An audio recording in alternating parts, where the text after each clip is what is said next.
In this video, I'm going to give you an introduction to the public domain and just give you a brief outline of how you can use public domain works to create your own work from that. I'm going to speak specifically about ebooks, but there's many other things in the public domain such as art, software, you name it, it's here. Okay, so one of the sites that I like is called manybooks.net. It has actually taken a lot of the things from Project Gutenberg, which is the main source of public domain works, and it's made them a little easier to navigate through. So what I do is I always go with genres. Now you can do this any way you want, but I like to look at genres and then decide what type of book I want to create from here. So let's go to cooking and see what we have in here. Okay, so you can look through these until you find something that looks interesting to you and that you might want to create a product from.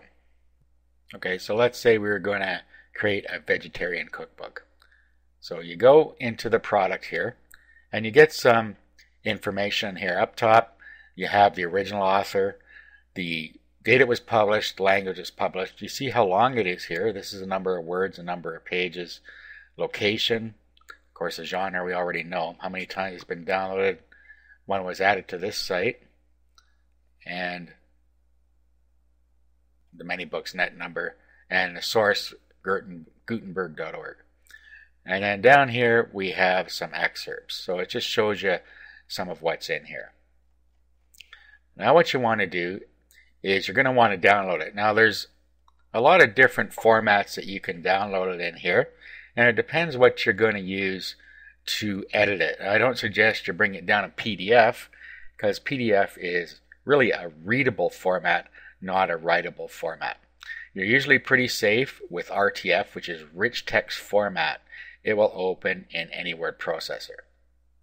You can also bring it down in text file. So just decide how you want to bring it down. I'm going to bring it down in RTF, so I click on that. Now I click on download. And then I can download it to my computer. Okay, then I can go ahead and open that. Okay, I just opened it in WordPad here. What I actually am going to do is I'm going to do an open it with, and I'm going to open it with openoffice.org. If you don't have a word processor that will create PDF files for you, you can download for free a program called OpenOffice. Just go to openoffice.org and download it, and then open it with the writer. So I'm just going to open this with OpenOffice. Okay, so I'll select openoffice.org here. I'll open it up. Okay, and we have more robust features in here. Okay, so there's some stuff in here. Now, what you're going to want to do, first of all, is rearrange the book. As you can see here, this is a real jumble here. So you'd have to go in and really fix up any text errors and reformat it. Now in this case, I noticed that when I opened it with WordPad, it's actually formatted correctly. So what you might want to do is just save it in WordPad and then reopen it. So what we'll do here is we'll just save as, and then we'll just give it a different title here.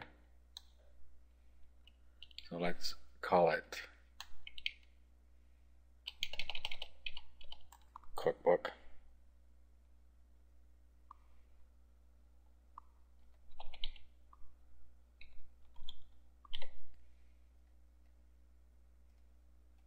Okay, now what you could do is just open up Cookbook with OpenOffice.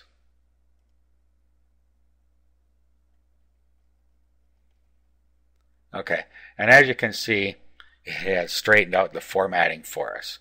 So then we could continue with editing the ebook. Okay, so what you're going to want to do at this point is go through it, see if there's anything that you want to change. There likely is. And like language and stuff, for instance, is different now than it was in, say, 1906 or 15 or whenever this was made. So conversational language has changed since then. So you're probably going to want to go through, read this, and change anything to make it more modern. You also decide what content you want to put in here, any other changes you want to make. Then, of course, what you're going to want to do is have some graphics created. Okay, the graphics, you can put pictures in with the recipes, for instance. You need a graphic for the book, and you're going to need a graphic for the website you're going to sell it off, if you are in fact going to sell it off a website. And then, of course, you're going to need to make a table of contents.